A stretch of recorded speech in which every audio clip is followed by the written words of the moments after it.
Cuba bayangkan sekejap. Ada satu bahasa rahsia, bukan bahasa yang kita tuturkan, tapi satu bahasa yang ditenun ke dalam fabrik alam semesta kita sendiri. Ia satu kod purba yang bukan sahaja melindungi rahsia digital kita, tapi juga menentukan strategi kelangsungan hidup beberapa makhluk paling menakjubkan di planet ni. Rahsia ni, ia bukan terkunci dalam bilik kebal atau tersembunyi dalam manuskrip lama. Sebaliknya, ia tersembunyi betul-betul depan mata kita dalam satu konsep yang kita semua pernah belajar masa sekolah rendah, nombor. Hari ini, kita akan mulakan satu pengembaraan untuk membongkar kuasa luar biasa yang tersimpan di sebalik nombor-nombor yang nampak paling mudah. Nombor perdana. Setiap hari, kita buat benda ni tanpa fikir panjang pun kan? Anda klik beli sekarang, masukkan butiran kad kredit, anda hantar mesej peribadi kat kawan, anda log masuk ke akaun bank. Pernah tak anda berhenti sekejap dan fikir keajaiban apa yang berlaku di sebalik tabir? Maklumat anda, nombor kad anda, kata laluan anda, perbualan peribadi anda, semuanya meluncur bebas merentasi lautan digital yang luas dan terbuka. Macam mana ia boleh kekal selamat? Macam mana ia sampai ke destinasi tanpa sesiapa pun boleh curi-curi tengok? Ini salah satu misteri terbesar dalam kehidupan moden kita. Satu persoalan yang kita sandarkan setiap kali kita online. Mesti anda fikir jawapannya sesuatu yang canggih, kan? Macam chip komputer super kompleks atau perisian canggih yang dicipta beberapa tahun lepas di Silicon Valley. Tapi, di sinilah ceritanya jadi sangat-sangat menarik. Jawapannya bukan datang dari masa kini, tapi dari masa lampau yang sangat-sangat jauh. Kunci yang melindungi email anda hari ini ditempa bukan oleh jurutera perisian, tapi oleh ahli-ahli fikir yang memakai toga lebih 2000 tahun yang lalu. Ya, konsep matematik yang sama yang memukau sarjana Yunani purba kini menjadi tulang belakang keselamatan digital seluruh planet kita. Okey, jom kita mulakan siasatan kita.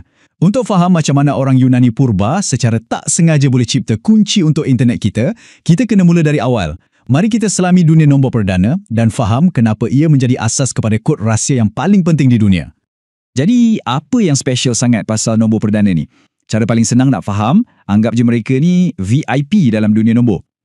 Mereka ni eksklusif. Mereka tak boleh dipecahkan kepada nombor yang lebih kecil melalui pendaraban. Jom kita ambil contoh, nombor 6. Kita boleh bina nombor 6 dengan mendarab dua nombor lain yang lebih kecil, 2 darab 3.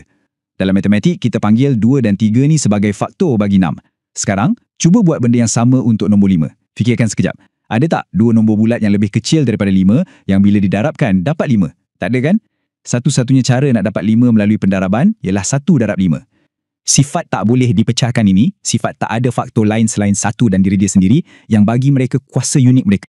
Kita dah guna analogi VIP dan tak boleh dipecahkan tadi, tapi dalam matematik, ketepatan tu penting. Jadi, jom kita undur sikit dan tengok definisi rasminya. Apa sebenarnya syarat untuk sesebuah nombor tu boleh masuk ke dalam klub eksklusif nombor perdana ni? Macam yang kita akan nampak nanti, peraturannya sangat mudah tapi kesannya sangat-sangat mendalam. Ini dia definisi rasminya. Nombor perdana ialah nombor bulat yang lebih besar daripada 1 yang hanya boleh dibahagi tepat oleh dua nombor. Nombor 1 dan nombor itu sendiri. Jom kita uji definisi ni. Ambil nombor 7.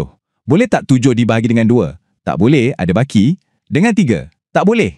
4, 5, 6 pun tak boleh. Ia hanya boleh dibahagi tepat dengan 1 dan 7. Jadi, sah. 7 adalah nombor perdana.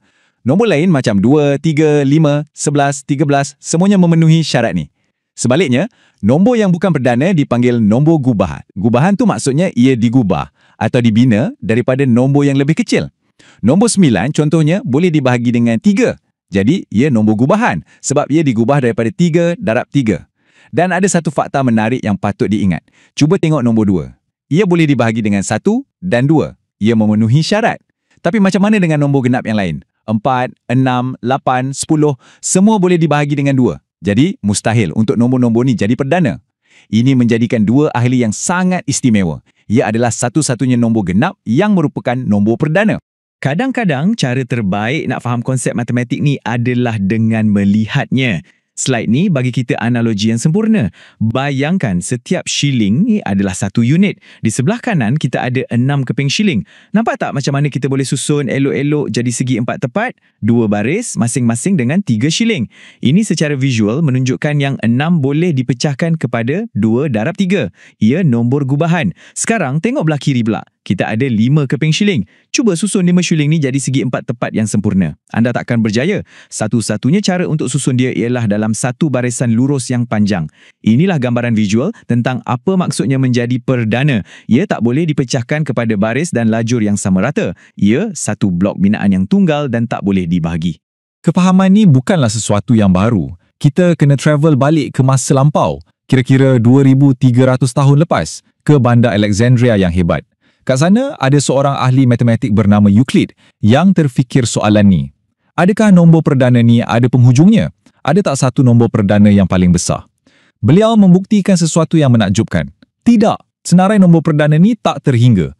Cara dia buktikan tu, memang bijak. Bayangkan kita fikir kita dah jumpa semua nombor perdana. Katakan senarai kita ialah 2, 3 dan 5. Euclid kata, okey, jom kita darabkan semua nombor dalam senarai ni. Jadi, 2 darab 3 darab 5 sama dengan 30. Sekarang katanya, tambah 1 pada jawapan tu. Kita dapat 31. Sekarang fikirkan tentang nombor 31 ni. Bila kita bahagikannya dengan 2, 3 atau 5 dari senarai asal kita akan sentiasa dapat baki 1. Ini bermakna 31 tak boleh dibahagi dengan mana-mana nombor perdana yang kita ada. Jadi, ini membawa kepada 2 kemungkinan. Sama ada 31 itu sendiri adalah nombor perdana baru yang tiada dalam senarai kita, atau ia boleh dibahagi dengan nombor perdana lain yang juga tiada dalam senarai kita. Apapun keadaannya, kita dah buktikan yang senarai asal kita tadi tak lengkap. Proses ni boleh diulang sampai bila-bila. Satu konsep yang mengagumkan kan? Jadi, Euclid dah buktikan yang terdapat bilangan nombor perdana yang tak terhingga. Itu satu hal. Tapi nak cari nombor-nombor tu, itu cerita lain. Tanpa kalkulator atau komputer, macam mana anda nak senaraikan nombor perdana? Nak kena uji setiap nombor satu persatu ke? Nasib baik, ada seorang lagi cendekiawan Yunani Purba yang cipta satu kaedah yang sangat-sangat bijak dan efisien untuk buat benda ni. Kaedah ni datangnya dari Eratosthenes, seorang lagi genius dari perpustakaan Alexandria. Ciptaan dia yang dikenali sebagai saringan Eratosthenes adalah satu contoh keanggunan matematik. Daripada cuba cari nombor perdana, Eratosthenes terbalikkan masalah tu. Dia tanya, macam mana kalau kita singkirkan semua nombor yang bukan perdana? Apa yang tinggal mestilah nombor perdana. Dia cipta satu set arahan, langkah demi langkah yang mudah, apa yang kita panggil hari ini sebagai algoritma, untuk tapis keluar semua nombor gubahan, tinggalkan hanya nombor perdana yang tulen. Jom kita lalui proses ni sama-sama. Bayangkan kita ada sekeping kertas dengan semua nombor dari 1 hingga 100. Langkah pertama, kita tahu 1 bukan perdana, jadi kita abaikan. Kita mula dengan nombor pertama dalam senarai, iaitu 2. Kita tahu 2 adalah perdana, jadi jom kita bulatkan. Sekarang, langkah kedua yang bijak, kita pangkah setiap gandaan 2 selepas tu. Pangkah 4, 6, 8, 10, teruskan sampai 100. Kenapa? Sebab kita tahu mana-mana nombor yang merupakan gandaan 2 dah tentu bukan perdana. Okey, selesai. Sekarang kita balik ke senarai kita dan cari nombor seterusnya yang tak dibulatkan dan tak dipangkah. Nombor itu ialah 3. Kita bulatkan 3 sebab ia pastinya perdana. Dan sekarang kita ulang proses tu. Pangkah semua gandaan 3. Pangkah 6 yang dari pangkah, 9, 12, 15 dan seterusnya. Selesai. Nombor seterusnya yang belum disentuh, ia adalah 5. Bulatkan 5 dan pangkah semua gandaannya. 10, 15, 20. Anda nampak corak dia? Dengan setiap langkah, kita secara sistematik tapis keluar semua nombor gubahan. Dan inilah hasil akhirnya. Tengok grade nombor ni. Perasan tak macam mana semua gandaan 2 ditanda dengan warna merah? Semuanya dah disingkirkan. Gandaan 3 yang bukan juga gandaan 2 ditanda hijau. Gandaan 5 ditanda biru dan gandaan 7 kuning. Apa yang tinggal? Nombor-nombor yang ada dalam bulatan kelabu tu. Merekalah yang terselamat. Merekalah nombor perdana. Analogi penapis dapur memang sesuai kat sini. Kita macam dah tuang semua nombor ke dalam saringan dan semua nombor gubahan dah jatuh melaluinya. Tinggalkan hanya ketulan emas nombor perdana. Satu kaedah yang sangat ringkas, sangat visual dan sangat berkuasa, ia masih diajar di sekolah-sekolah di seluruh dunia, lebih 2,000 tahun selepas ia dicipta. Okey, setakat ni kita dah tengok nombor perdana ni macam objek yang menarik, hampir macam koleksi spesimen yang ganjil, tapi kepentingan dia jauh lebih mendalam daripada itu. Nombor perdana bukan sekadar satu jenis nombor, ia adalah atom dalam dunia matematik. Ia adalah blok binaan asas dari mana semua nombor lain dibina. Cuba bayangkan, anda ada satu set blok Lego yang istimewa. Setiap blok mewakili satu nombor perdana. Satu blok 2, satu blok 3, satu blok 5 dan seterusnya. Ada satu teorem penting dalam matematik yang kata anda boleh bina sebarang nombor bulat lain dengan menggabungkan blok-blok ni melalui pendaraban. Tapi, inilah bahagian paling penting. Bahagian yang ubah segalanya. Untuk setiap nombor, cuma ada satu cara je untuk membinanya. Hanya ada satu set blok perdana yang unik yang akan berfungsi.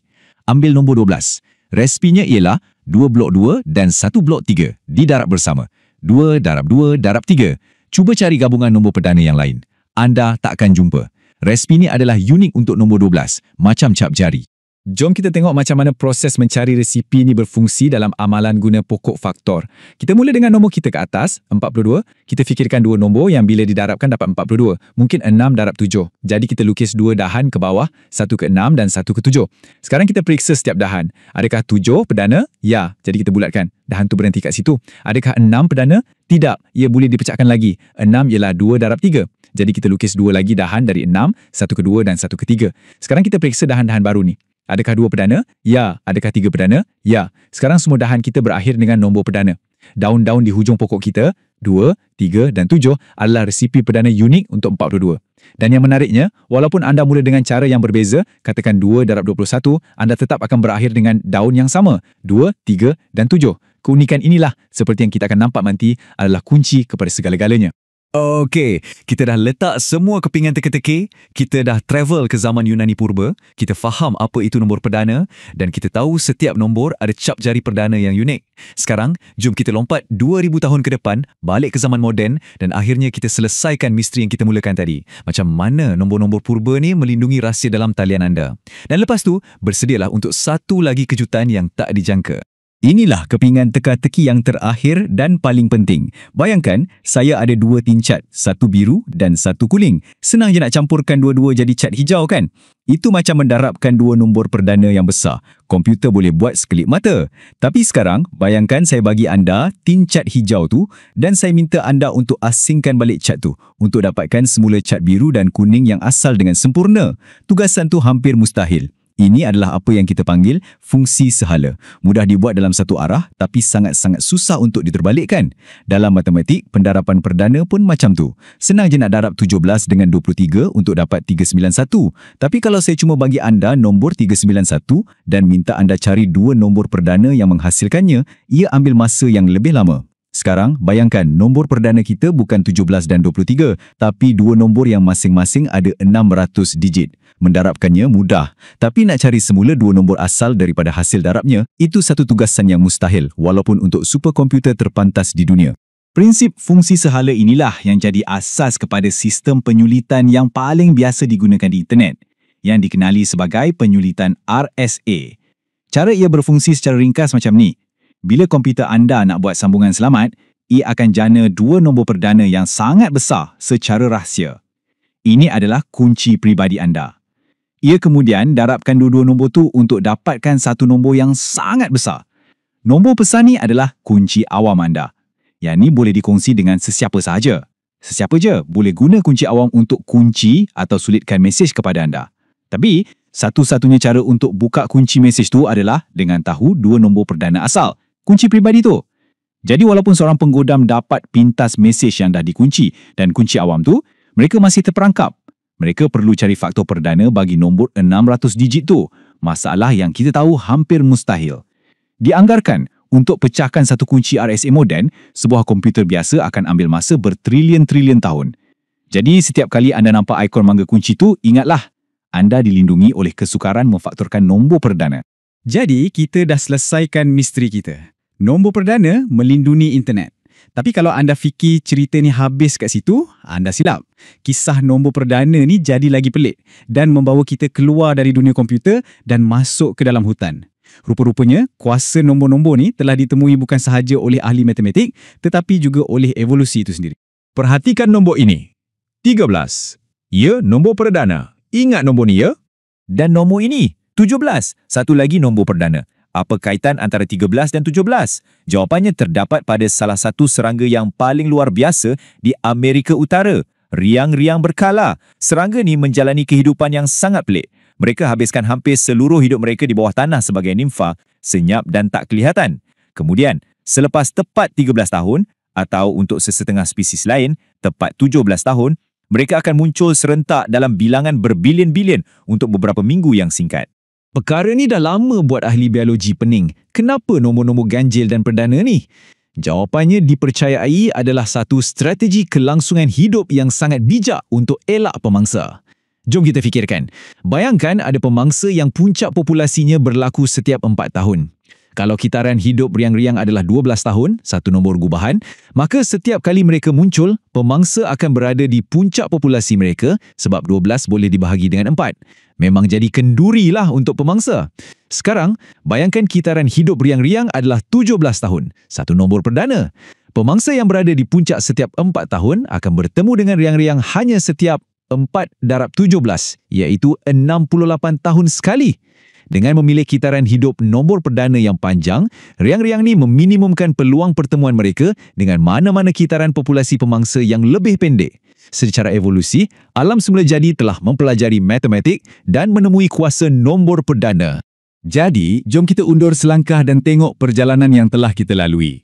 Ia bermula dengan rasa ingin tahu yang tulen di Yunani Purba, satu penerokaan intelek tanpa sebarang aplikasi praktikal yang dapat dibayangkan. Beribu-ribu tahun kemudian, rasa ingin tahu yang sama itu menjadi asas yang melindungi ekonomi global dan rahsia pribadi kita. Dan pada masa yang sama, secara selari, proses evolusi telah menemui prinsip matematik yang sama untuk memberikan kelebihan kelangsungan hidup kepada serangga. Dari pemikiran abstrak ke keselamatan moden ke kelangsungan hidup semula jadi. Nombor perdana benar-benar ada di mana-mana, tersembunyi di depan mata. Perjalanan kita hari ini menunjukkan bahawa konsep yang paling mudah pun boleh menyimpan rahsia yang mendalam dan berkuasa. Ia buat kita terfikirkan, apakah misteri lain yang masih tersembunyi di dalam corak dan jujukan nombor yang sedang menunggu untuk ditemui dan mengubah dunia kita sekali lagi?